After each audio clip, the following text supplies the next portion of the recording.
9, 10, 11, 12, 13, 14, 15, 16, 17, 18, 19, 20, 21, 22, 23, 24, 25, 26, 27, 28, 29, 30, 31, 32, 33, 34, 35, 36, 37, 38, 39, 40, 41, 42, 43, 44, 45, 46, 47, 48, 49, 50.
There's a white rectangle with a red outline. That's for that, and you just have to use it. But when you replace this one, you're logging on to another one. Because we had this issue at the beginning, sometimes because of the cookies, everything, one phone will be only with the same configuration as the other one. You're logging in and out. And the person who was listening to was like 5 minutes ago.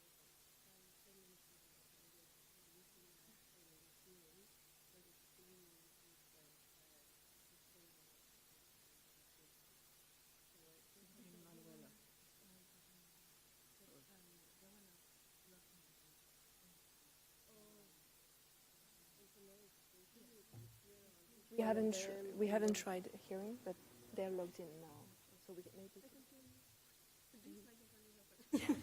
We can try if you want.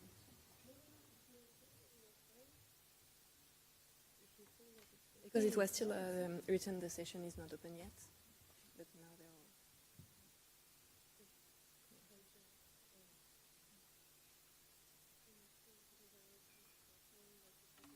Yeah.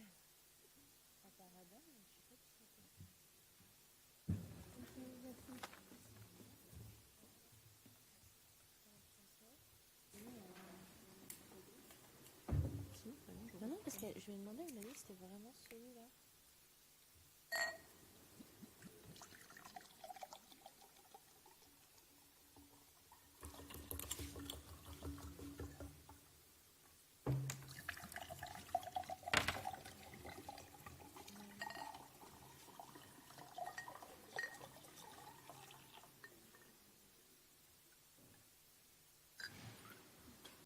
One, two, test, 1, 2. This is the English interpretation channel. This is the English interpretation channel. 1, 2, 1, 2, test, 1, 2. This is the English interpretation channel. 1, 2, 1, 2, test, 1, 2. This is the English interpretation channel. Testing 1, 2, 3, 4, 5, 6, 7, 8, 9, 10. 1, 2, 1, 2, test, 1, 2. 1, 2, 1, 2, test, 1, 2. Test. This is the English interpretation channel. 1, 2, 3, 4, 5, 6, 7, 8, 9, 10. 1, 2, 1, 2, test. Can you go on to NAM? YDM. Okay. Just let them know we're getting the video now.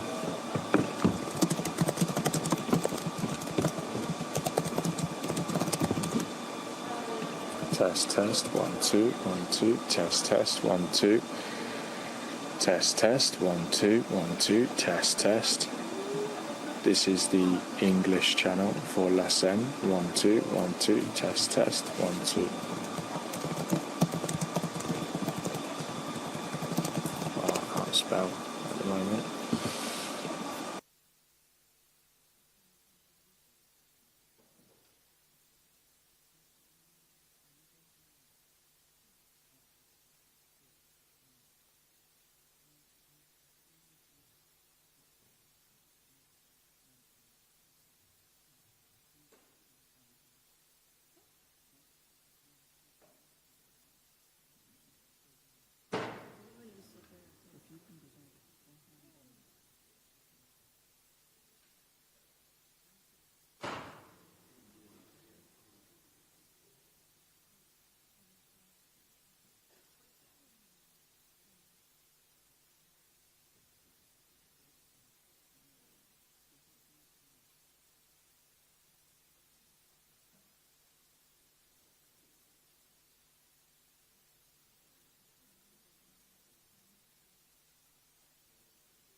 Barbara.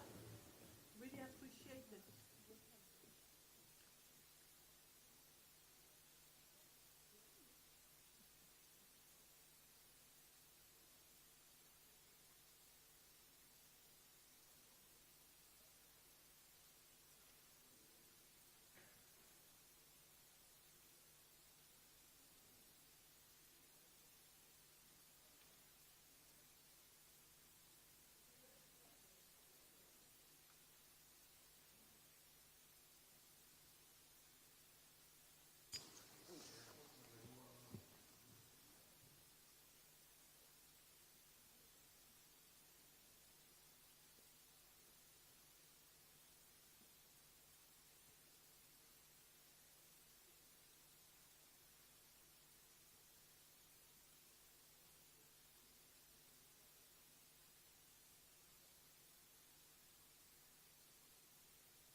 Bonjour à toutes et tous. Good morning everyone. I will speak in French today. Bienvenue pour ce 14e jour de compétition des Jeux de Paris 2024.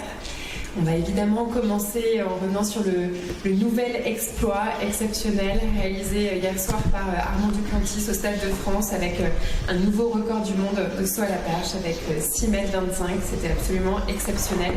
Et on a aussi vécu une nuit très spéciale à Tahiti avec un dénouement des compétitions avec la victoire du Français originaire de Teopo, Kaolivast, qui a remporté la compétition homme. Voilà, un mot pour dire qu'on est très fiers d'avoir organisé cette compétition à Teopo, premier territoire ultramarin à accueillir les Jeux Olympiques. C'est un magnifique symbole et aussi une occasion rêvée de faire rayonner la Polynésie française et sa culture aux yeux du monde entier. On en gardera des images exceptionnelles avec la dernière en date, cette baleine qui est venue célébrer les athlètes en compétition. L'organisation va aussi laisser un héritage utile à ce territoire avec des rénovations, également des nouveaux équipements qui, on l'espère, permettra de prolonger l'héritage sportif à Teopo. Aujourd'hui, encore un sacré programme, 38 sessions, 19 sites de compétition ouverts, 15 titres qui vont être décernés aujourd'hui, avec encore une belle soirée pour l'athlétisme au Stade de France, les premières médailles de lutte, et puis les phases finales de basket qui prennent leur place désormais à l'Arena Bercy. Pour finir, hier, on a pu échanger sur les conditions de baignabilité pour le relais mix du triathlon. Donc, je vais vous donner les derniers tests de qualité de l'eau. And I will do it in English for all the international media. So for Ecoli, the water quality on the morning of the 5th of August was shown to be very good at 3 of the 4 testing points, 326, 387, 411, and good for the 4th testing point, 517. So this confirms that the forward-looking analysis is reliable. The results for antero levels from the samples taken at 6:30 a.m. on race day came in at 10 a.m. this morning, so I can also share them with you. They showed that 3 of the 4 testing points were between 242 and 378. They were within the threshold set by the World Triathlon, and 1 point coming in very slightly above 436 for a limit of 400. So regarding the analysis, I can share with you the statement from the World Triathlon, who is the organization which decides on the organization of the competition. So after checking the results of the water quality test of the samples collected on the 5th of August between 5 a.m. and 6:30, World Triathlon stands by its decision to go ahead with the races as scheduled. 3 of the 4 values of both E. coli and Enterococci were considered very good. A 4th one slightly above the threshold, but it was taken outside the swim course of the mixed relays. So this point is very important to state. Mark, your turn.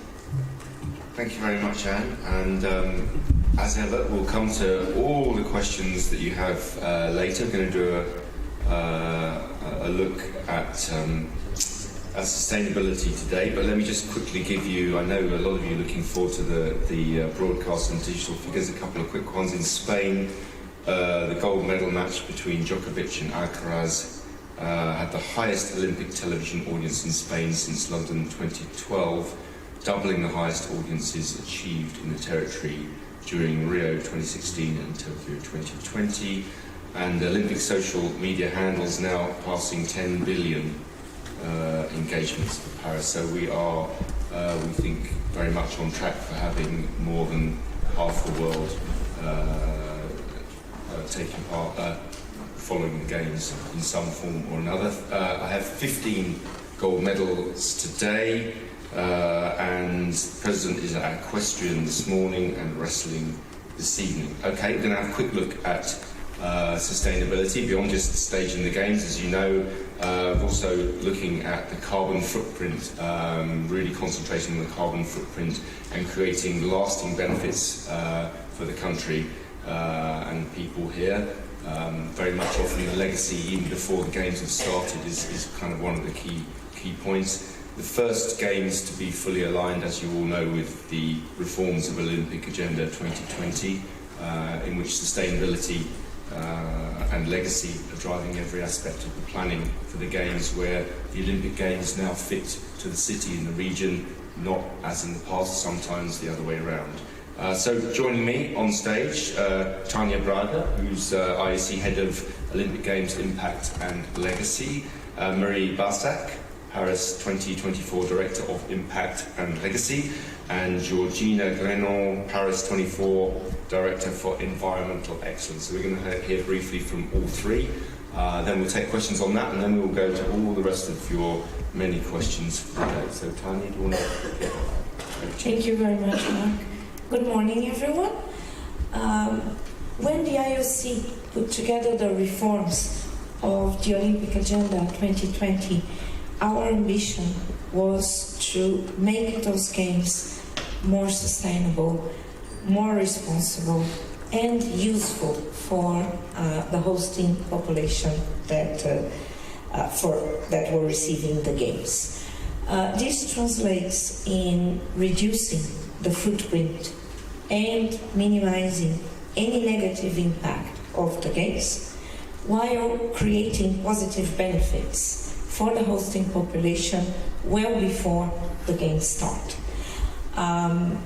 As mentioned by Mark, the idea is that the games adapt to the host, to the needs of the local population. And one of the main changes were that we have encouraged the organizers to use the maximum of existing and temporary venues, and only build if there was a very strong need for the local population. Legacy and sustainability have become central to all aspects of the games, on the planning, from the initial moments of dialogue before a candidature to decades that will come after. Paris 2024 have done an amazing job in bringing this ambition to reality. This is the first Olympic Games that are aligned with the Olympic Agenda 2020 from start to finish, and they have raised the bar and kept a very high level of ambition on sustainability and legacy from the initial vision before the candidature. And they have worked to integrate those aspects in every single detail of the organization of these games. Today, Paris 2024 is proving that it's possible to stage spectacular, inclusive, and unique games in a more responsible, more sustainable, and more useful manner. They have an ambition to cut the carbon footprint by half compared to the average of previous games, and they are on track on this ambition. They are bringing more sport to more people across all fronts, and they have created very tangible social and economic opportunities in the Great Paris area, especially at Seine-Saint-Denis, that is the area that needs this most. We can say that Paris has already established new standards for more sustainable events, for more sustainable Olympic Games overall. And I will pass the floor to Marie and Georgina to give concrete examples on how they have bring this ambition to life. Thank you, Tanya. Hello, everyone. As Tanya said, we are totally aligned with the Agenda 2020, and we worked to maximize positive impact for those who need the most. The first beneficiary of our program is the inhabitants of Seine-Saint-Denis. This region, the north of Paris, faces today many challenges. It is the poorest region in France and the youngest also.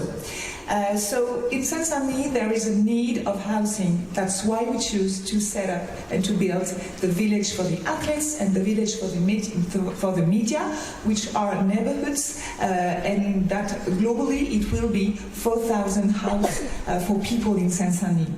In Seine-Saint-Denis, we need also sport infrastructure. After the games, there will be 20 new or renovated new infrastructures in this region. There is also a need of swimming pools. That's why, with the Legacy of Paris 2024, we have 18 new pools are renovated in Seine-Saint-Denis. You know the biggest one, the Aquatic Center, but I don't know if you know that in Paris La Défense Arena, 2 of those pools will go in 2 cities in Seine-Saint-Denis, at Sevran and Bagnolet, which is quite innovative and very important for the population there. In Seine-Saint-Denis, because there is a lack of swimming pools, the children are below the national level of learning to swim. That's why in 2021 we launched a program, 1, 2, 3 Swim, in order to learn to swim to kids. 36,000 kids learn to swim with that program, and the majority are inhabitants of Seine-Saint-Denis.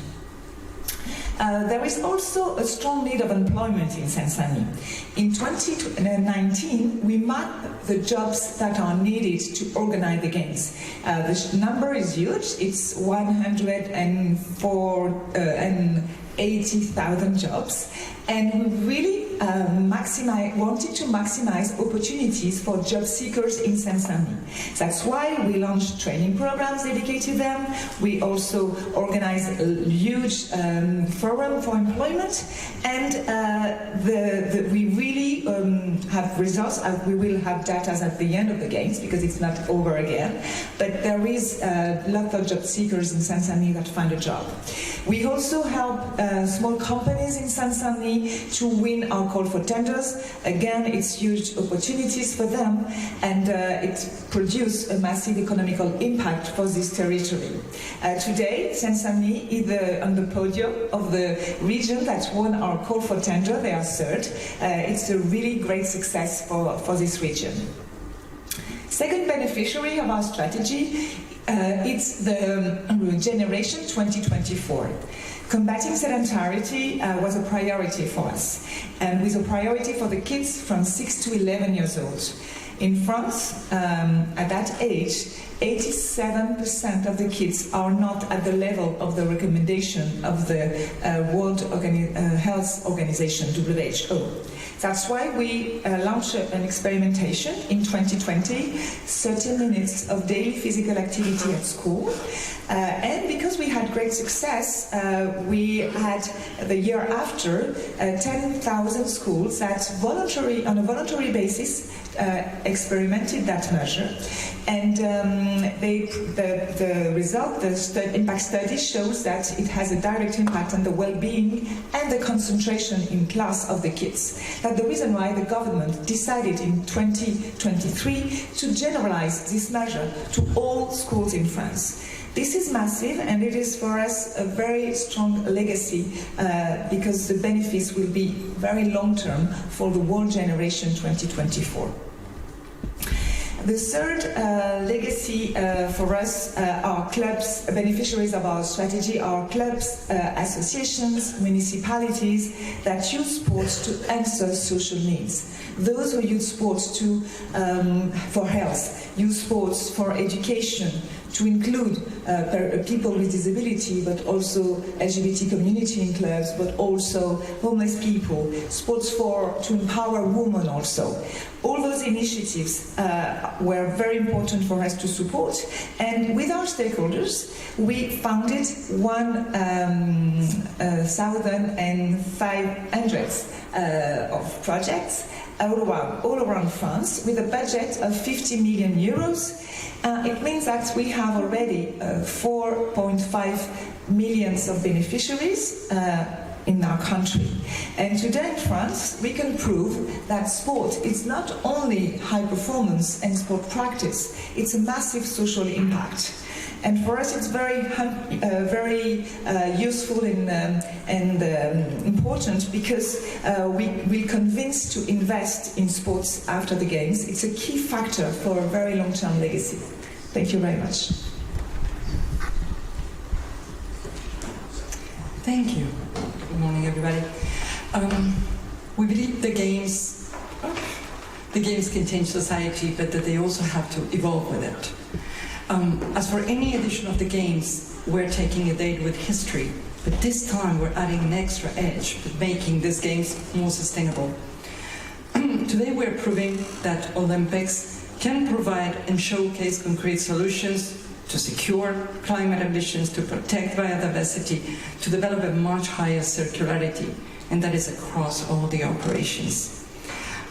Games that deliver sports, in fact, we have the same number of venues that London and yet deliver 8 more sports and disciplines. Games that deliver with less, that do it better, and while leaving a long-lasting legacy.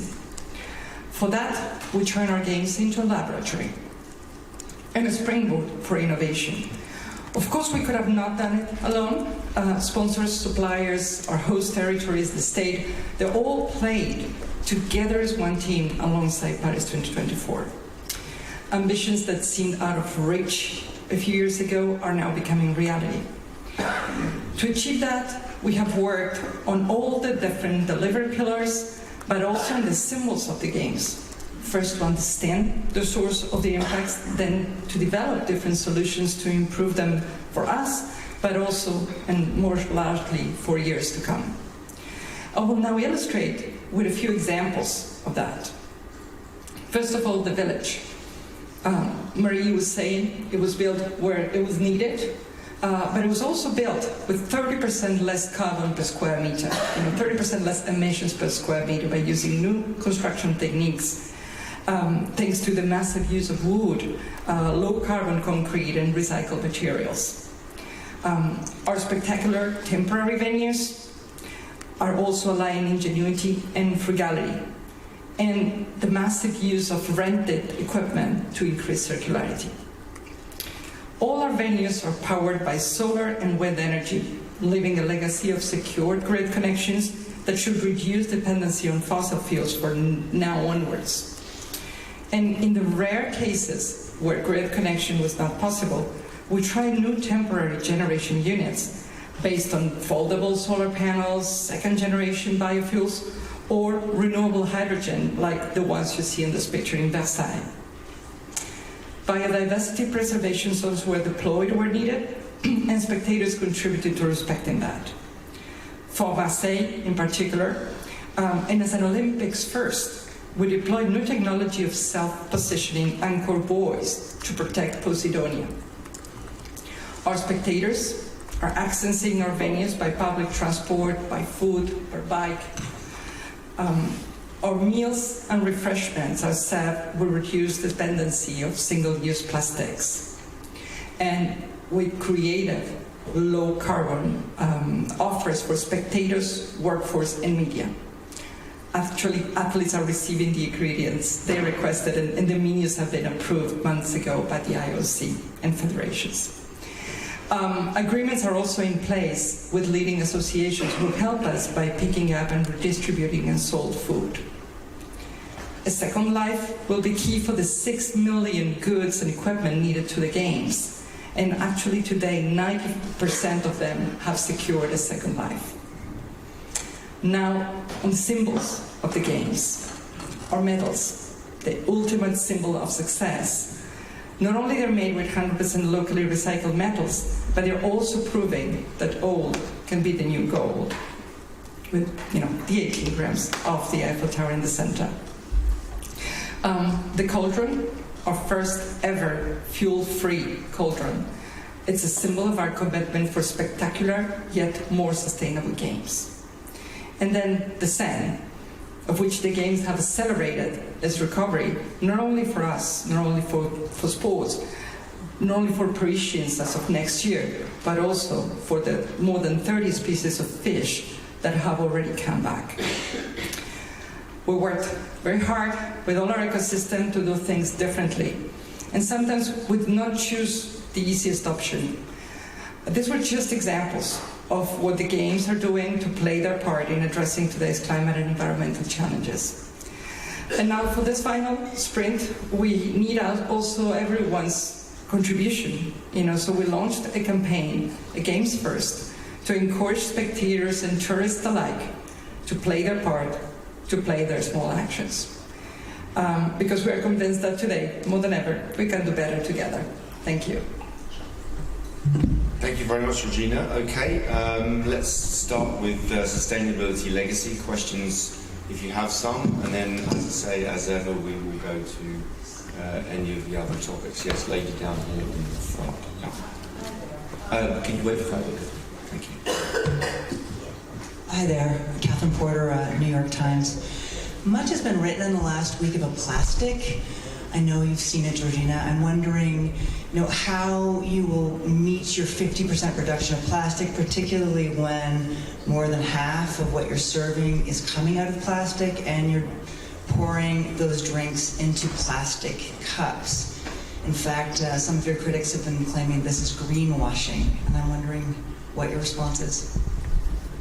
Thanks for that question, because it allows me to clarify. In the way we have conceived the servings of the drinks, we're using fountains. We're using, actually, 700 fountains have been deployed. We're using glass bottles. And then for the cases in which neither of those options could be deployable, then we're using plastic bottles that are poured into reusable cups. But we can guarantee that those bottles are recycled, which is not the case. In France, 1 bottle out of 4 gets recycled. So it was important to secure that those bottles that are already made of recycled plastics get recycled.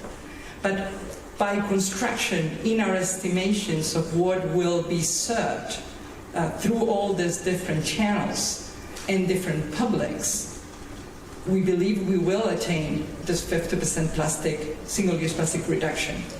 The bottles that are poured into cups are not counted into the 50% plastic reduction. The plastic reduction gets into use thanks to using fountains and thanks to using glass bottles. Right. Okay, thank you very much.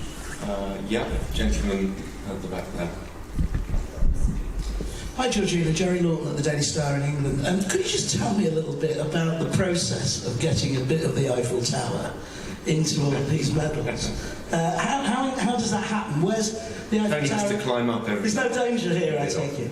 But if you could tell us a little bit about that process, because everybody's obviously very proud of that and receiving that.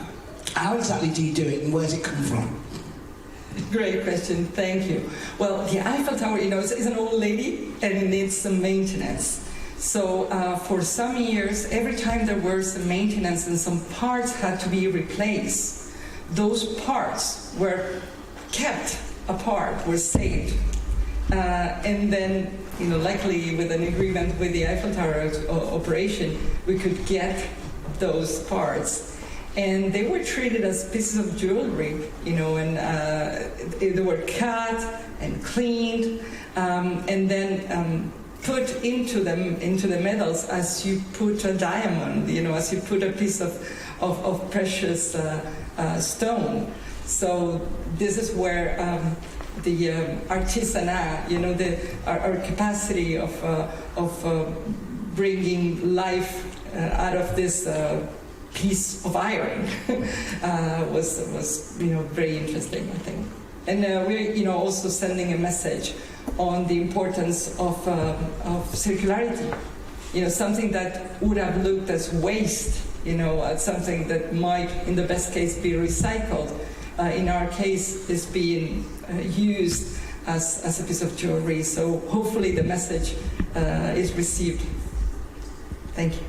Thank you very much. Gentleman here first, and then we'll come up to you, sir. Yeah. Bonjour, Bruno Fraioli de sportbusiness.club. Je voulais revenir sur les groupes électrogènes. Alors, il y a effectivement des groupes électrogènes. Power generators. Now, the power generators, the new generation of those auxiliary power generation, work on the basis of hydrogen. But I've also seen that there are a lot of traditional power generators that are diesel powered. So, how many are hydrogen powered, and how many worked, and how many of the more traditional ones have been in operation? Thank you very much for that question. We have connected all the sites to the grid. In French, I can continue in French. So we've linked all the sites to the grid. So the primary energy is that of the network, the grid.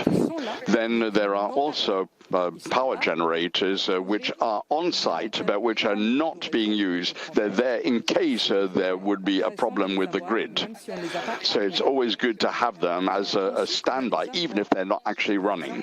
And then there are also certain areas which are very far, for example, in the Château de Versailles, for example, in Val-sur-Marne and the golf courses, where it's not really worthwhile actually laying a cable. It wouldn't make much economic sense. And there we have used distributed generators. And we've tested new systems. If you go to Val-sur-Marne, we've got solar panels, for example, which are foldable panels. And that allows us to produce energy, solar energy, which can then feed the installations.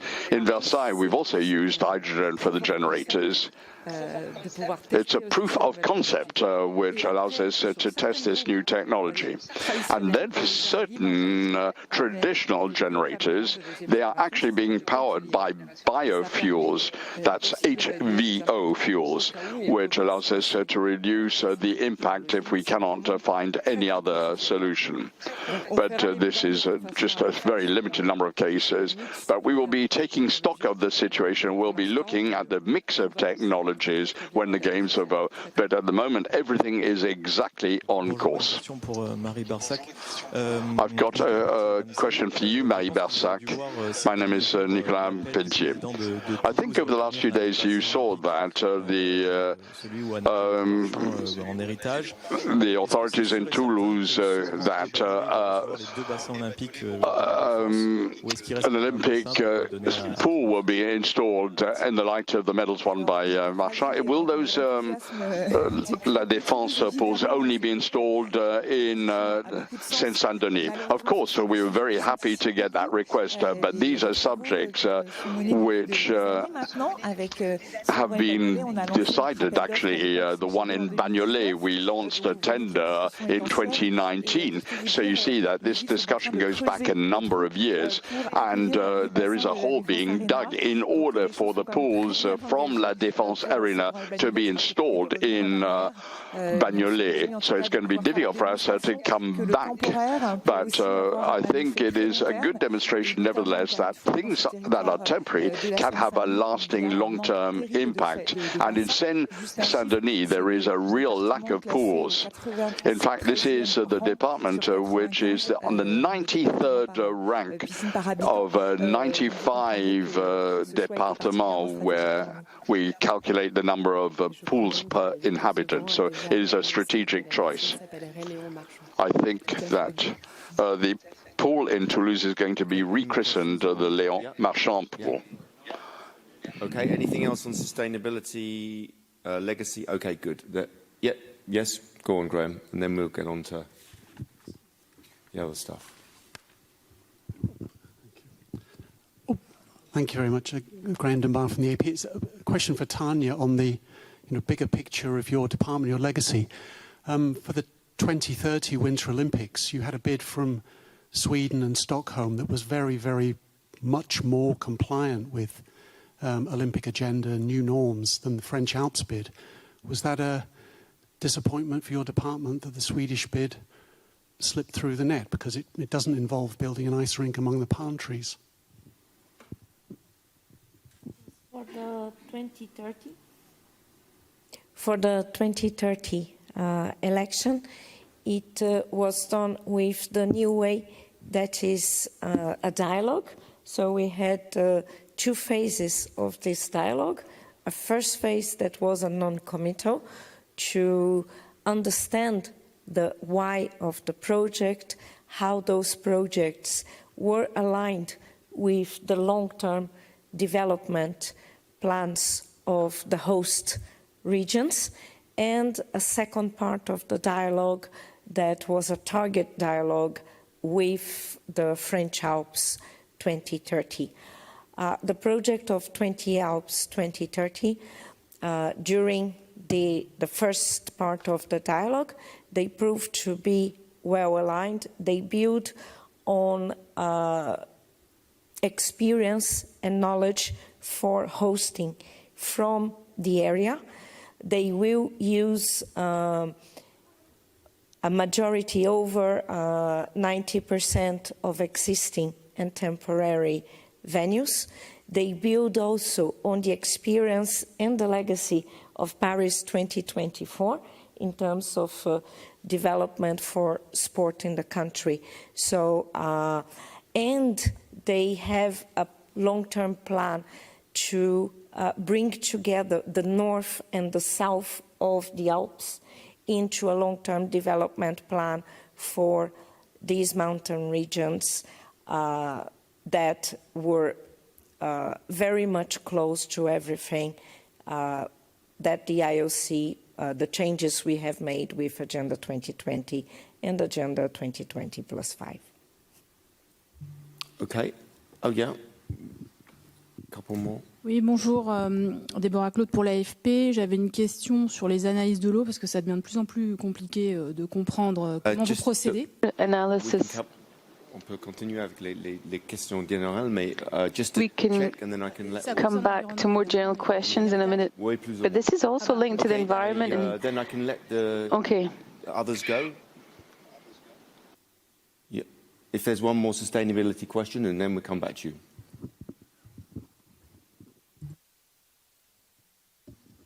Hi, I have one more, but I think that is a sustainability question. But regardless, I'm wondering, you know, halfway through the games, have you done any measurement on terms of transportation?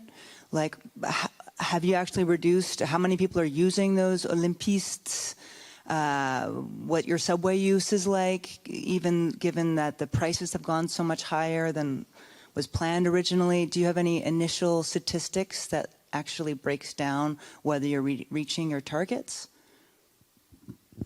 You know, we always say that we're going to make the final assessment at the end, but so far, so good. People are using public transportation. You know, it just takes you go and stand at the exits or of the metro stations. But most importantly, we're getting daily feedback on the use of our bikes parking spaces. And it's incredibly interesting to see how spectators are using bikes as well to come to our venues. There are some days in which they are used at 98%, the parking spaces. You know, we have 27,000 parking spaces for bikes. So this is going to be a very interesting statistics to share with everyone, because it's been a first as well, you know, and this is why we're monitoring on a daily basis. And beyond the transportation during the games, it's important to remember that the games helped accelerate changes in public transportation. The city have a strong ambition in taking cars out of the streets, in dedicating more space for dedicated bike paths. There was improvement and extension in public transport, like the line 14 that went to Saint-Denis with the new station Pleyel. So the Games was part of a larger strategy of the city, focusing on public and active and transport for the long term in the city. Okay, avec mes excuses. Yeah, sorry, it is a sustainable question, I'm sorry. Oui, oui, puisque je crois que c'est présenté à la fois par. Yes, it is about sustainability because it's a, part of your legacy, if I remember well. Now, just to be sure that I understand, there was training that was cancelled this morning. This was a decision that was taken overnight, I believe. What was this decision based on? What sampling was used? This was World Aquatics, which is a different entity from the decision that was made yesterday, if I understand well. This is for E. coli and others, so we just need to know the time and the date of this analysis. So World Aquatics did take this decision. This decision was taken this morning. So they looked at the results on E. coli that were very good on 3 tests, and 1 test which was qualified as being acceptable for the criterion. And then they looked at the decisions, or rather the results of others that were dated by 48 hours before. So we get these tests afterwards. So what does that mean? These were the results of the 4th of August, so 48 hours before, which was the eve of the decision that had to be taken for the mixed relay in the triathlon. So it's because of these previous tests that this decision was taken. It was done with a cautionary approach. We have to have familiarization, but there's another familiarization event which is planned tomorrow. And for Paris 2024, well, we're pretty confident in our ability to see what is happening in the weather forecasts will allow us to carry this out in good conditions. So again, it's the final results from the 5th of August, the day of the actual event. If we don't have any more sustainability questions, I'll let everyone go, apart from Anne and I, and then we can take all your other questions. So thank you very much indeed. Yeah, gentleman here to start with. Good morning. This is a question for Anne mostly. We've recently found out that a BMX rider who took part in the opening ceremony is not an Olympic rider. He was just part of the opening ceremony. Has been under investigation for killing a 19-year-old kid as a policeman. What do you have to say to that? How come you went through the screening? And do you find acceptable that if you went through the screening, do you find it acceptable that it took part in the opening ceremony?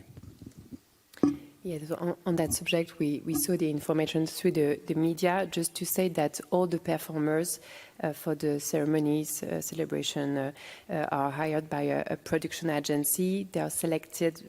The selection is based on their creative skills. We are not in a position on our side to confirm the information that was reported in the media. So at this stage, I cannot comment more on that subject. Okay, yeah, gentleman there. Sorry, you wanted a question earlier on. Thank you. Greg Lafredi, CGTN. Question is about swimming, and in particular the conflict between the World Anti-Doping Agency and the U.S. Anti-Doping Agency over Chinese swimmers. USADA has publicly accused WADA of a cover-up regarding 23 Chinese swimmers that tested positive before Tokyo 2020 were allowed to compete, 2 more that tested positive in 2022. CHINADA, China's anti-doping agency, did a thorough investigation of this, which was reviewed and supported by WADA, but USADA has insisted that there may be a cover-up. I'd like to know the IOC's opinion on this matter, particularly as WADA is now beginning an international compliance review of USADA. This could jeopardize the U.S. hosting of the Games in the future, perhaps even LA 2028. And also, have you seen or are you aware of CHINADA's statement that they have released this morning, official statement regarding this matter? Yeah, I covered this 3 or 4 times. Happy to go through again in two press conferences, as I remember, at the beginning of the Games. All I can tell you, obviously this is clearly an issue mainly for WADA. What I can tell you, you've seen the IOC response. There was an interim report which found there to be no bias and grounds for not referring it to CAS. We offer our full support to WADA as the World Anti-Doping Agency that is needed, a global agency is needed to make sure that anti-doping procedures are carried on around the world. That was an interim report. In the report, the investigative lawyer involved also indicated, who, by the way, also worked with 3 independent experts, or 4, I think it was, indicated that the final findings of that would be along those lines, the same lines. I can't really add very much to that at the moment that's going to help during the Games. Those discussions with WADA and with our other stakeholders will continue. Yeah, gentleman there. Good morning. This is Jeff Wang from Radio Free Asia. A high-ranking Chinese sports official who is also the vice chairman of the World Aquatics Swimming Technical Committee, name is Yuan Haoran, has reportedly sought political asylum when he stays in Paris. We want to know if you have the information about him on this issue. Thank you. I don't. Do you have any knowledge? It's the first I've heard of it, so I can't shed any light on that for you. I'm afraid I would go to the authorities on that one. Reuters down there. Good morning, Carlos Como from Reuters. Following yesterday's press conference at the IBA, how does the IOC see the development of boxing and its Olympic future, given that there is no substitute federation that seems to be strong enough as far as members are concerned to take over, and the IBA seems to continue this this conflict with the IOC over the 2 boxers until certainly those boxers stop competing at the Paris Games? Thank you. I'm not going to comment on the chaotic scenes yesterday. I think you all either were there or took part in that press conference. What I will say, the one thing I will say about it is that it clearly demonstrates that the sport of boxing needs a new federation to run boxing. If you ever needed any evidence at all that the IBA is unfit to run boxing, just to look at the key members of the IBA who took part in that travesty yesterday, I think tells you everything you need to know. The sad thing is that boxing is an incredibly important Olympic sport. I think I said this before. For us, it's important not just because it's a great sport, but because actually it's one of those sports that has a real social aspect to it. It often works in areas which are underprivileged. And so it's incredibly important. We would call on, and as I say, I think the best recruiting sergeant for a new federation would be that press conference yesterday. I'd ask everyone who hasn't seen it to please watch it, because I think it will give you an idea of why we are desperately in need of a federation that can take this forward. We have organised boxing both here in Paris and at the Tokyo Games. We are not a federation, obviously, and we desperately need a new federation to run boxing, and we hope that those national federations, I think some are already coming together, more I think after yesterday, but I think some of those are coming together, and let's hope that they can bring it to Los Angeles. We would love to see boxing. We want to see boxing on the programme in LA, and now it's up to the boxing community to organise themselves for the sport and for the athletes. Yeah, right at the back there.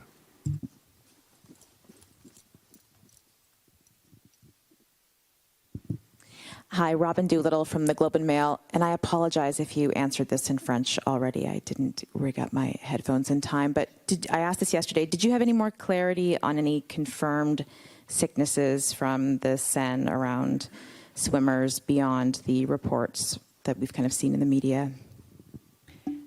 At this stage, we are not aware of any confirmed E. coli diagnosis. We can just say that, yeah, it's never nice to hear that an athlete is not feeling well, and we are just hoping that they will feel better. Yep, gentleman down here. Hi, Adam Plowright from AFP. It's a question for Anne and but perhaps Mark as well. Do you accept that the fact that the triathlon was given the green light to go ahead yesterday and then training has been cancelled for the marathon swimming today, that creates a degree of confusion and perhaps uncertainty about whether the Seine was safe to swim in yesterday? And sort of how do you explain that?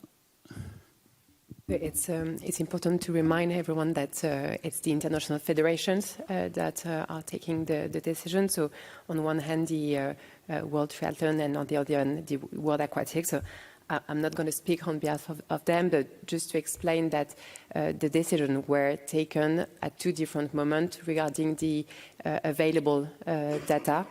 It's important to stress the fact that the World Triathlon is willing to factor forward-looking analysis. And this is the reason why the decision has been made on that stage. And on the other hand, as I said, the decision from the World Aquatic was taken with an abundance of caution regarding the fact that we are talking about familiarization, the fact that we have another option tomorrow to organize the event, and regarding the fact that we didn't have the last result for enterocoque. Yeah, I'm going to think we'll take a final question down here. Looks like, yeah. Just passing on a question that has been asked around, and the 100 meters final for the men's event, there was a light show before the start, and there was none for the women. What's the reason for it? You just need to wait a little bit. We have more surprise to come for female events. Oh, always regret offering a last question when we've closed. Don't worry. Go on, please go ahead. Jerry from the Star. It's just for further clarification about the readings in the Seine and the water. I understand that the area that failed was not within the triathlon course. Is that right, Anne, that the area that actually failed was not within the course of the triathlon? Yeah, the last, yeah. Is that area that's failed within the course of the marathon swim? I will need to check and get back to you afterward. Right, yeah, okay. Thanks very much. If you could let us know, that would be great. We'll come back to you on that. Okay, thank you very much, everyone. See you tomorrow. I did make a note about what we were going to talk about. Ah, yes, sponsors and TV tomorrow, so it should be quite interesting to have some of our key directors here. So thank you very much. I'll see you at 11 tomorrow. Thank you.